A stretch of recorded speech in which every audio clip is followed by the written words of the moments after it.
기도하시겠습니다. 너희가 피곤하여 낙심하지 않기 위하여 죄인들의 이같이 자기에게 거역한 일을 참으신 저를 생각하라. 거룩하신 주님, 주의 은총과 은혜 감사합니다. 하나님의 도우심과 은혜 가운데 저희들을 세우시고 또 오늘도 세 배로 저 앞에 드리오니 받으시고 성령의 역사하심과 은혜가 있는 삶으로 서게 하옵소서. 도우시고 인도하시기 원합니다. 하나님의 능력과 은혜 가운데 서게 하옵소서. 감사드리며 예수 그리스도의 이름으로 기도합니다. 아멘. 찬송가 266장 찬송 드리겠습니다. 266장 1절, 2절 간주하고 3절.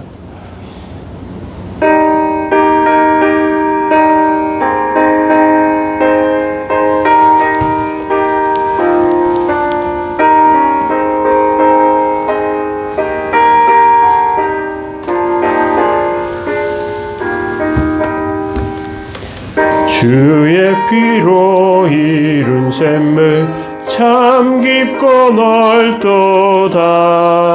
그 원하는 크신 능력 다 찬송할시라.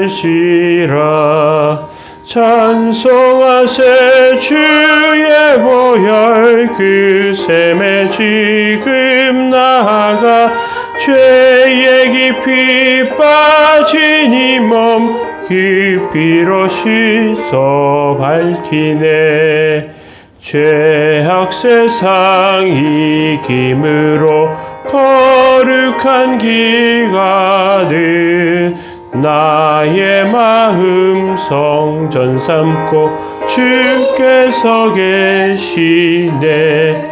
찬송하세 주의 보혈 그 샘에 지금 나아가 죄의 깊이 빠진 이 몸 그 피로 씻어 밝히네.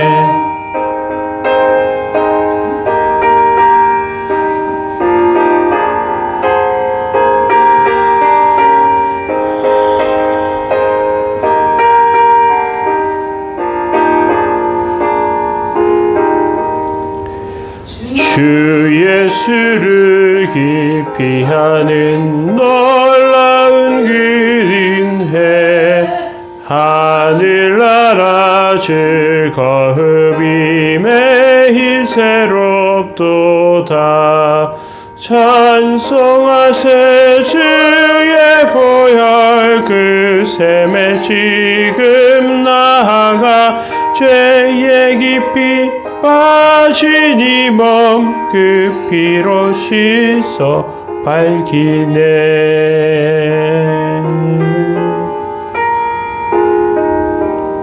아멘.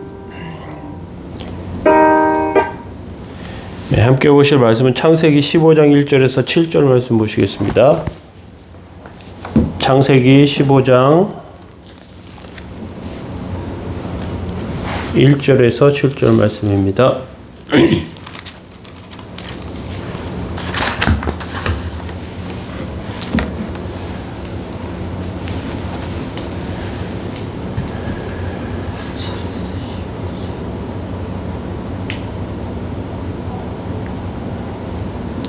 제가 읽겠습니다.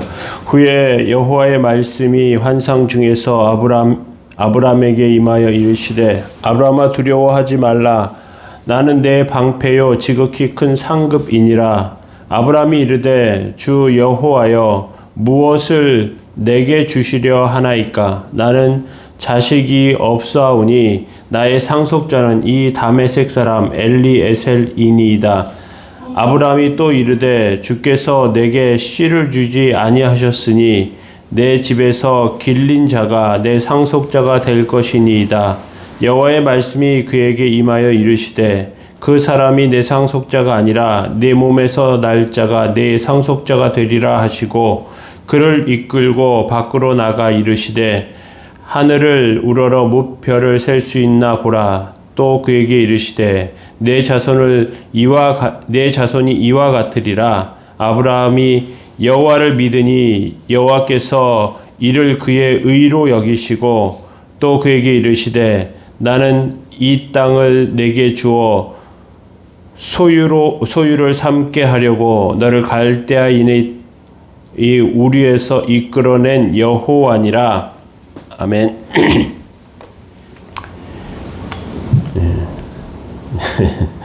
예. 창세기 15장 1절에서 2절 말씀 오늘 살펴봅니다.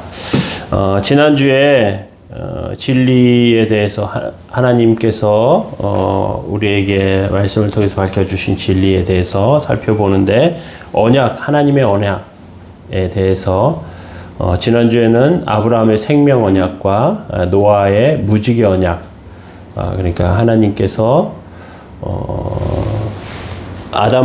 아담과 약속하신 생명 언약, 아담에게는 선악과를 따먹지 않으면 내가 죽지 않겠다고 하시는 약속, 또 노아에게는 홍수 이후에 이제 이와 같은 홍수를 다시 주지 않겠다고 하는 유지에 대한 언약, 그리고 이제 오늘은 세 번째로 아브라함의 믿음의 언약, 그리고 신의 산 언약, 그리고 그리스도의 영원한 언약, 이 세 가지를 한번 살펴보기를 원합니다. 아브라함의 믿음의 언약은 창세기 15장에 보면 이제 하나님께서 아브라함에게 언약을 하시는 그런 장면이 등장합니다.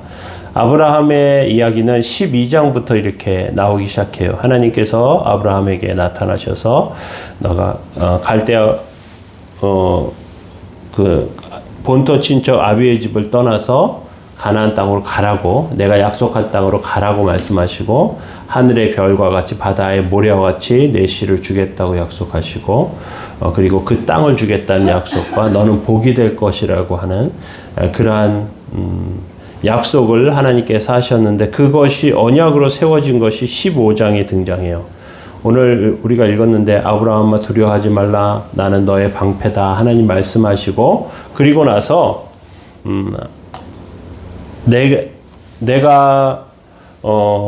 나는 너의 큰 상급이다 이렇게 말씀해 주시니까 아브라함이 이래요. 하나님, 저는 자식이 없는데 무엇을 제가 받겠습니까? 여기 내 종 엘리에셀이 있는데 엘리에셀이 내 상속자가 될 것입니다. 이에게나 복을 주십시오. 그렇게 말해요. 당시에 그 고대 중동 사람들 중에 자식이 없는 사람은 종 중에 하나를 이제 양자로 삼아가지고 그 종을 통해서 그 가문의 대를 연결해서 잇게 하는 그런 전통이 있었습니다. 그래서 엘리에셀이 내 상속자가 될 것입니다 말하니까 하나님께서 아니다, 내가 너를 통해서 낳은 그 자식을 내 상속자로 줄 것이다, 그렇게 약속해 주세요. 그러면서 바깥으로 데리고 나가요. 5절에 보니까 하늘을 우러러 무뼈를 셀 수 있나 보라. 또 내 자손을 이와 같이 줄 것이다. 또 이 땅을, 네가 살고 있는 가나안 이 땅을 내 자손에게 줄 것이다. 약속해 주십니다. 아브라함은 그 이후에 이 약속의 성취가 아주 한참 뒤에나 이루어져요. 땅을 차지하는 것은 출애굽한 뒤에 광야 생활을 거치고 나서 여호수아 때 들어와서 정복하면서 그 땅을 차지하게 되고요. 그리고 자손에 대한 약속도 한참 뒤에나 이것들이 이루어집니다. 그런데 이때 15장에 보면 제가 읽지 않았지만 3년 된 3년 암소와 암염소와 수량과 산비둘기와 집비둘기를 가지고 와서 배를 갈라요. 그리고 번제로 드립니다. 그리고 이것을 그 언약의 증표로 삼아요. 그러니까 배를 가르고 이제 불에 태우는 제사를 드리는데, 배를 갈랐다는 것은 어떤 의미가 있느냐? 이 약속에는 혈맹과 같은 거예요. 혈맹. 그러니까 이 제물을 드리면서 만약에 이 약속을 어기면 이 짐승과 같이 배가 갈려져서 죽는 것과 같은 그런 약속의 의미가, 피의 약속이 그 안에 담겨 있었습니다. 종주권 언약이 보통 그런 의미를 담고 있었는데 아브라함에게 이러한 은혜를 그 약속을 해 주시는 거예요. 그런데 삐꺼덕해요. 아브라함이 비둘기는 배를 가르지 않아요. 비둘기도 배를 갈라야 하거든요. 작아서 불에 훅 타버리니까 이거 뭐하러 배를 가르겠나 싶어서 안 갈랐던 것 같아요. 그랬더니 솔개가 나타나가지고 그 시체 위에서 막 이렇게 하는 그런 일이 벌어지거든요. 그 뒤에 하나님께서 뭐라고 하시냐면 네 자손들이 이 땅에서 벗어나서 이방에서 객이 되겠고 400년 뒤에나 돌아올 것이다. 그렇게 말씀하세요. 이 약속이, 이 말씀이 이스라엘 백성들이 애굽에서 종살이 하다가 돌아오는 것으로 성취됩니다. 삐그덕거린 것이 이것만 있었던 것은 아니에요. 16장에 보면 이제 하갈을 통해서 이스마엘을 낳게 되고 그 여러 사연이 있지만 사라가 자녀를 못 낳으니까 하갈을 통해서 낳으면 되겠구나 하고 하갈을 통해서 종의 자식을 낳아요. 그리고 이 아이가 자라요. 그런데 후에 하나님께서 다시 이삭을 주십니다. 그러니까 완벽한 것을 하나님께서 준비하시고 주시는데 아브라함, 특별히 사람들은 그것을 인내로 기다리지 못하는 것이죠. 아브라함이 처음 하나님의 말씀과 은혜를 받았을 때는 갈대아 우르라는 곳에서예요. 그곳은 지금의 이집트 땅이에요. 이집트 땅. 이집트 지역. 그 지역에 그 유브라데 강, 티그리스 강 두 강의 사이 지역, 그곳에 갈대아 우르가 있었는데 이곳에서 아브라함이 살았단 말이에요. 그런데 하나님께서 아브라함을 본토 친척 집을 떠나라고 하시는데 떠나면서 어떻게 떠났냐면 아버지 집까지 떠나야 되는데 아버지하고 같이 하란이라는 곳으로 가요. 하란은 지금 이스라엘 땅이 이렇게 있으면 그 북쪽 지역에 그곳에 아시리아가 창궐했던 그러한 지역이에요. 그 하란이라는 곳까지 갑니다. 거기는 문명 도시입니다. 아주 굉장히 발달한 문명의 도시. 그곳에 가서 살아요. 그런데 그곳에서 아버지가 죽고 나서 그 다음에서야 이제 아브라함이 떠납니다. 떠나서 가나안 땅까지 오죠. 이게 아브라함의 나이 75세예요. 75세. 아주 굉장히 나이가 많이 들어서 오게 됩니다. 그리고 하나님과 언약을 맺었을 때 이때는 75세에서 한두 해 정도 이제 플러스 마이너스 되는 이제 그때란 말이죠. 그런 때 하나님과 언약을 맺어서 하나님께서 약속을 해 주셨어요. 언약을 맺었어요. 그리고 나서 한 게 뭐냐면 이스마엘을 낳는 일이었단 말이에요. 그리고 이스마엘이 자라고 나서 그리고 이삭을 낳게 되는데 그때는 100세가 된 다음에요. 아브라함의 삶은 어떻게 보면 굉장히 드라마틱하고 풍전등화와 같은 그런 삶이었습니다. 하나님의 말씀을 붙잡아서 그것을 하나님께서 어떻게 생각하셨는가 하면 15장 6절에 보면 이렇게 되어 있습니다. 아브라함이 여호와를 믿으니 여호와께서 이를 그의 의로 여기시고 이렇게 되어 있어요. 의라는 말은 죄가 없다는 뜻이고요. 그 의라는 말에는 어떤 의미가 첨가되느냐. 하나님 앞에 나갈 수 있는 자격을 얻는다는 그런 의미가 있습니다. 하나님과 사람 사이에 아담의 언약이 깨어진 다음에 사람은 하나님 앞에 나갈 수 있는 자격을 상실했습니다. 그럼에도 불구하고 하나님께서 노아도 만나주시고 아브라함도 만나주세요. 그런데 하나님께서 말씀하신 것을 믿는 그 아브라함의 믿음을 하나님께서 뭐로 여기셨다? 의로 여기셨다. 하나님 앞에 설 수 있는 자격을 있는 사람으로 인정해 주셨다는 뜻입니다. 사실 이것은 하나님께서 인간에게 주신 가장 큰 복입니다. 구원이에요. 하나님의 은혜입니다. 죄에 빠진 인간이 하나님 앞에 설 수 있다는 것, 완전히 의로워진다는 건 불가능하거든요. 그럼에도 불구하고 하나님께서 구원의 길을 주시는 것이죠. 아브라함의 언약은 믿음을 의롭다고 여기시는 그러한 언약이에요. 그래서 이제 아브라함의 자손을 통해서 아브라함이 받았던 약속이 성취되게 됩니다. 가나안 땅도 받고 또 많은 자손도 낳게 돼요. 여기서 무엇보다 중요한 것은 무엇이냐면 너를 통해서 사람들이 복을 받을 것이다. 너는 복의 근원이 될 것이다. 복의 씨가 될 것이다. 복이 되리라. 그렇게 이렇게 성경 번역되어 있는데 복의 씨가 되는 복이 되는 그러니까 아브라함이 받았던 복을 우리가 받을 수 있고요. 아브라함의 믿음을 따르는 사람들에게 하나님께서 그러한 복의 은혜를 주신다고 약속해 주십니다. 이 아브라함이 받았던 복에 대한 약속은 누구를 통해서 완전한 성취를 이루냐? 예수님을 통해서 완전한 성취를 이루어요. 예수님을 통해서. 그래서 하나님께서는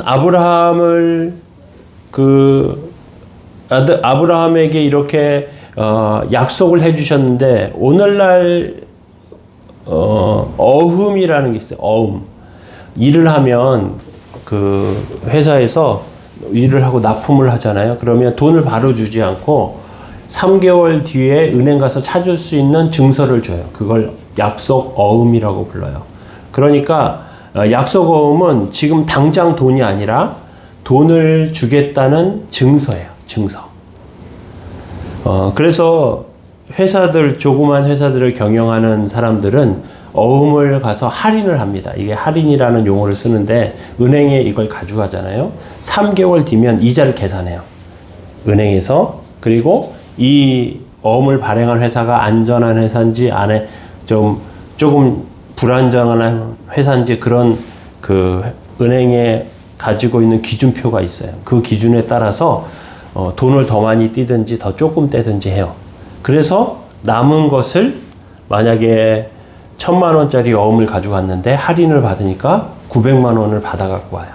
그러면 그 900만 원으로 이 작은 회사는 운영하고 돌리는 그런 방식으로 요즘 그 회사들이 운영이 됩니다. 약속 어음은 그런 것인데 아브라함이 받은 건 약속 어음이에요. 빚을 진 사람이 언제 돈을 지불하겠다는 약속이지 완전한 지불이 아닌 약속 어음을 아브라함도 하나님께 그렇게 받은 거예요. 완벽한 언약이 아니었어요. 믿음의 언약이 완성된 것은 십자가를 통해서 완성되지 그 이전에는 불완전한 상태로 가지고 있었습니다. 하나님을 믿었던 구약의 성도들은 모두 십자가를 전제로 해서 구원을 받았어요. 십자가 위에서 우리 죄를 해결하셔야 이게 완벽한 지불 상태가 되는 거예요. 구약시대의 믿음은 구원받을 것을 믿는 하나님께서 주신 약속을 믿는 믿음으로 받는 것입니다. 그래서 아브라함은 이러한 약속을 통해서 그 약속을 받았음에도 이것을 믿는 믿음을 가지고 있었다는 것이죠. 그리고 복이 된다는, 복의 근원이 된다는 이 말씀은 하나님께서 아브라함을 통해서 아브라함의 자손이 믿음의 자손이 되고 그것을 통해서 큰 의와 영광과 역사를 이루신다는 뜻입니다. 이것은 누구를 통해서 완벽하게 지불되는 약속어음이 지불되는 상태가 되느냐, 완벽한 성취가 누구를 통해서 이루어지느냐, 예수님을 통해서 이루어지는 거예요. 이제 지금 현대를 살고 있는 우리가 이스라엘이라고 하는 나라를 알고 있습니다. 이스라엘 나라는 구약의 약속을 받았던 이스라엘하고는 다릅니다. 이스라엘은 정치적인 나라예요. 하나님의 그 아브라함의 우리가 완벽한 후손이다라고 외치고 말하지만 그렇지만 그 이스라엘 사람들은 믿음의 약속을 승계하지 못합니다. 그것을 버리죠. 지금도 구약의 하나님, 구약의 약속을 의지하려고 해요. 지금은 구약의 약속이 그 구약의 약속은 지나갔고 예수님을 통한 완벽한 영원한 언약이 우리에게 적용되는데 그것을 현대 이스라엘 사람들은 이해하지 못하고 있습니다. 그래서 우리가 이 아브라함의 믿음의 언약이 우리에게 중요하고 우리에게 가치가 있는 것은 예수님을 통해서 우리에게 완벽히 적용된다는 것을 기억할 필요가 있습니다. 그리고 아브라함의 약속은 아브라함이 받았던 약속, 후손의 약속, 땅의 약속, 복의 근원이 되는 약속.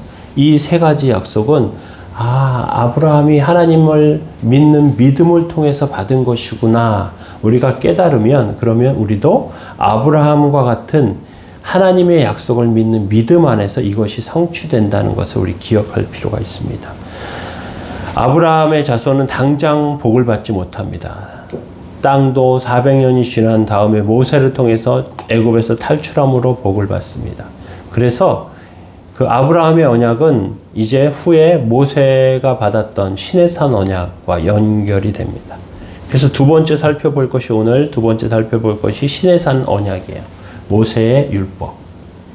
하나님께서는 이스라엘 백성들을 바로의 종살이 애굽 땅에서 이집트 땅에서 구원해 내십니다. 요즘 우리 큐티 본문이 신명기인데 그 신명기는 출애굽해가지고 이스라엘 백성들이 광야 생활을 해요.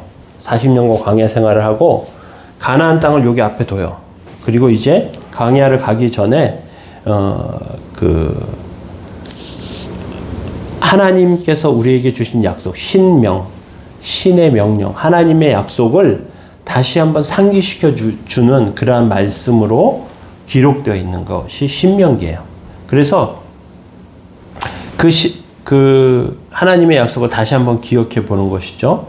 이제 우리가 오늘 본문에서 오늘 말씀을 통해 생각해 볼 시내산 언약은 이스라엘 자손이 어느 세대도 경험하지 못한 하나님의 능력을 체험한 그 출애굽과 광야 생활 가운데서 하나님께서 보여주시는 거예요. 하나님께서 이집트 땅에서 10가지 재앙을 내리십니다. 근데 재앙은 두 가지 측면이 있어요. 이집트 사람들의 입장에서 보면 이건 재앙입니다. 재앙이에요, 재앙. 그리고 전염병이 돌고 우박이 내려지고 장자가 죽고 막 천재지변이죠.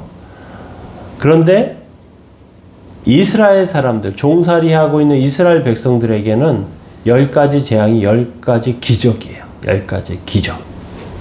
하나님께서 그 이집트 땅 모든 곳에 그 10가지 재앙을 내리시지만 똑 떼어서 그 이스라엘 사람들이 살고 있는 지역에는 그 재앙이 내려지지 않습니다. 기적을 보여주시는 거예요. 메뚜기 떼가 창궐해가지고 온 이집트를 다 휩쓸어 가는데 딱 그 지역만, 이스라엘 사람들이 살고 있는 지역만 메뚜기 떼가 오지 않습니다. 하늘에서 우박이 내려가지고 다 막 곡식과 이런 것이 다 없어지는 그런 순간에도 돌덩어리만한 우박이 가끔 해외 토픽에 보면 떨어지거든요. 맞으면 죽어요. 이따만한 하늘에서 이따만한 돌덩어리 같은 얼음 덩어리가 떨어진다고 생각해보세요. 그냥 맞으면 어떻게 되겠어요? 머리통이 깨지겠죠. 그런데 이스라엘 사람들만 사는 곳에만 내리지 않습니다. 그렇게 기적을 보여주시고 신의 홍해를 육지처럼 건너고 이제 갔단 말이죠. 그리고 광야로 가자마자 하나님께서 10계명을 주십니다. 10가지 계명을 주세요. 그래서 10가지 계명을 주시면서 하나님께서 어떻게 하시느냐, 이스라엘 백성과 언약을 맺겠다고 하세요. 너희가 하나님의 말씀을 이렇게 지키겠냐? 그러니까 이스라엘 백성은 우리가 지키겠습니다. 막 환호성을 지르면서 언약을 맺겠다고 하죠. 그래서 하나님과 이스라엘 백성들이 각각 언약의 당사자가 되어서 언약을 체결합니다. 그리고 특이한 것은 이 언약을 맺는 근거가 뭐냐 하면 하나님의 구원이라는 사실이에요. 뭐냐면 이집트에서 하나님께서 어떻게 하셨냐? 구원하셨다는 거예요. 구원하셨다는 거예요. 구원하셨기 때문에 하나님께서는 그들의 하나님이 되실 수 있어요. 그리고 모세가 이스라엘 백성에게 피를 뿌리게 합니다. 이것은 이스라엘이 이 율법을 자기 생명처럼 지켜야 되고 어길 때는 저주받아서 멸망하겠다는 의미가 들어있는 거예요. 아까 그 아브라함의 언약 가운데도 제사를 드렸다고 했죠. 번제를 드렸다. 죽여서 배를 갈라서 불이 지나가게 하는. 그것이 언약에 포함되어 있는 것입니다. 그래서 이제 하나님의 백성이 된 것을 전제로 해가지고 율법을 지키는 삶을 살겠다고 약속을 합니다. 그러면 이스라엘 백성이 과연 이 약속을 지켰을까요? 아니에요. 지키지 못합니다. 시내 산에서 말씀을 받았죠. 그 하나님과 언약을 맺는데 약속을 했어요.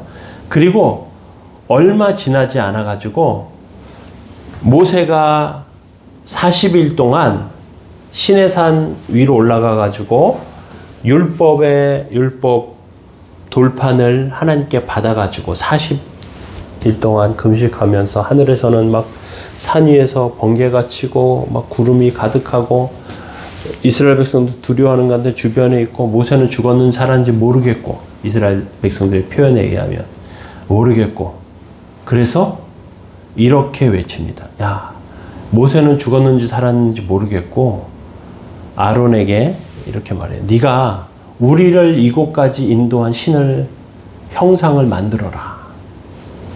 그러니까 아론이 송아지 형상을 만듭니다. 그리고 송아지 형상을 만들어 놓고 이게 우리 하나님이다. 그러면서 거기서 막 난잡한 이런 축제를 벌입니다. 모세가 40일 뒤에 10계명을 돌판을 받아가지고 내려왔어요. 내려오니까 그러고 있거든요. 그래서 돌판을 집어 던져서 깨트려 버립니다. 그리고 그 하나님의 언약, 하나님 앞에 약속했던 그 약속이 깨어지는 그런 장면이 등장하거든요. 그래서 다시 또 올라가서 이제 돌판을 받아가지고 오는 그 순간이 다시 한번 존재하게 돼요. 그러니까 처음부터 깨지는 거예요. 처음부터. 하나님과 약속했는데 처음부터 깨져요. 그러면 그 후에는 그럼 잘 지켰느냐? 아니요. 그 후에도 잘 지키지 못합니다. 계속해서 하나님의 말씀을 지키겠다. 하나님과 약속한 것을 지키겠다고 했지만 계속해서 그것이 깨어지는 순간이 이스라엘 백성들에게 등장합니다. 가나안 땅에 들어갔어요. 그럼 들어가서는 잘 지켰느냐? 우리가 사사기 말씀을 살펴보면 사사기에 사사들이 등장하는 이유가 있습니다. 왜 등장하느냐? 이스라엘 백성들이 범죄해요. 사사기에는 사이클이 있어요. 이스라엘 백성들이 하나님의 말씀에 범죄해요. 대적들이 나타나서 이스라엘 백성들을 괴롭혀요. 괴롭히니까 이들이 하나님 살려주세요 하니까 하나님께서 사사를 보내세요. 구원자를 보내십니다. 그러면 그 구원자를 통해서 구원받죠? 그러면 이게 잘 있다가 이제 사사가 죽고 나면 또다시 범죄하기 시작합니다. 그러면 또 범죄하면 대적이 또 나오고 하나님 앞에 괴롭습니다. 힘듭니다. 부르짖다가 또 사사를 보내시고 계속해서 이게 반복이 됩니다. 그러니까 이스라엘의 역사는 어떻게 보면 실패의 역사예요. 실패의 역사.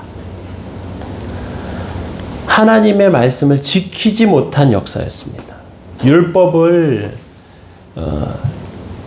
지키지 못한 연약함이 그들 가운데 나타나게 되었습니다. 그것이 말씀과 율법을 받았음에도 실패한 이스라엘의 모습이었어요. 이제 그 이스라엘의 그 율법이 깨어지고 나서, 율법 언약이 깨어지고 나서 하나님께서 왕을 세우시고 다윗에게 또 한 번 약속해 주십니다. 그것을 살펴보진 않겠지만 다윗 언약이라고 부르고요. 다윗 언약은 그 이후에 나오는 그 역사 가운데 이스라엘 백성들이 계속해서 다윗 자손 예수여 부르짖을 수 있는 그런 근거가 되었고, 예수님께서 다윗 자손으로 오셔서 구원자가 되시고, 그리고 율법을 완벽히 지키시고, 좀 전에 뭐라 그랬죠? 모세의 언약, 율법, 시내산 언약은 깨어졌단 말이에요. 지키지 못했어요. 그런데 예수님께서는 완벽히 지키세요. 지키시고 십자가로 그 구원을 완성하셨어요. 십자가를 통해서 완성하셨어요. 이제 인간을 인간은 계속해서 실패했습니다. 어떤 의미에서 보면 아담도 실패했고 노아의 모습도 실패한 모습이었고 아브라함도 믿음으로 받은 사람이지만 그렇지만 여러 가지 잘못하고 뭐 이런 그런 실패한 그런 부분들을 보여주죠. 모세 율법도 깨어졌습니다. 다윗의 언약도 깨어졌어요. 그런데 그것이 이제 완벽히 이루는 것은 누구를 통해서냐? 예수 그리스도의 십자가를 통한 그리스도를 통한 영원한 언약의 성취가 예수님을 통해서 우리에게 적용되었다는 거예요. 그래서 지금 팔레스틴, 뭐 가자지구, 뭐 이런 데서 막 여러 가지 막 전쟁을 벌이고 난리가 나는 그런 정치적인 이스라엘은 우리에게 구약에 이러한 이스라엘이 있었고 하나님과 약속을 받은 사람들이었다는 그 교훈을 줄 수 있는 존재일지는 몰라도 구약과 똑같은 그런 언약의 백성이라고 할 수 없어요. 우리는 이제 언약의 백성이 누구냐? 예수 그리스도를 통해서 구원과 은혜가 우리 가운데 적용되어진 믿음의 사람들을 통해서 예수 그리스도의 영원한 언약이 성취되고 완성된 것입니다.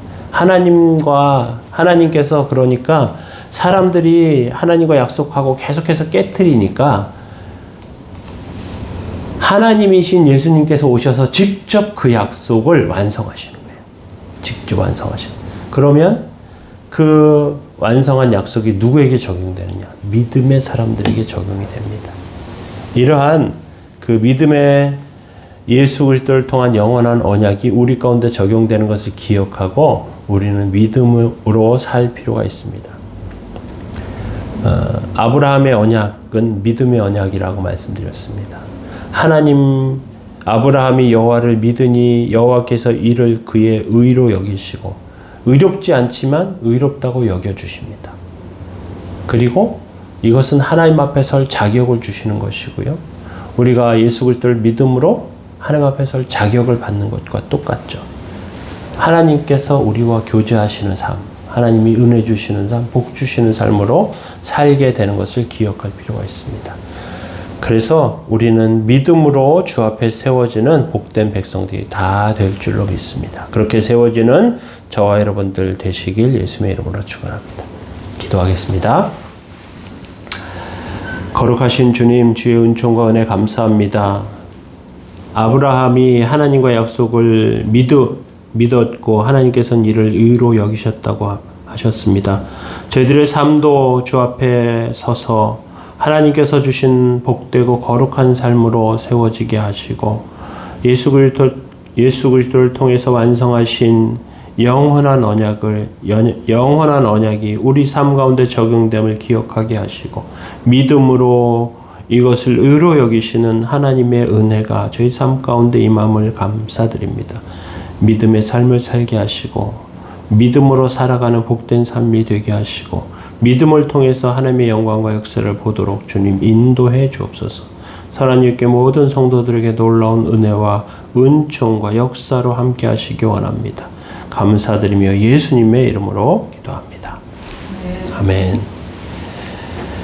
주기도문하고 예배를 마치겠습니다. 하늘에 계신 우리 아버지여, 이름이 거룩히 여김 받으시오며 나라의 마옵시며 뜻이 하늘에서 이루어진 것 같이 땅에서도 이루어지이다. 오늘날 우리에게 일용할 양식을 주옵시고 우리가 우리에게 죄 지은 자를 사하여 준 것 같이 우리의 죄를 사하여 주옵시고 우리를 시험에 들게 하지 마옵시고 다만 악에서 구하옵소서. 대개 나라와 권세와 영광이 아버지께 영원히 있사옵나이다. 아멘.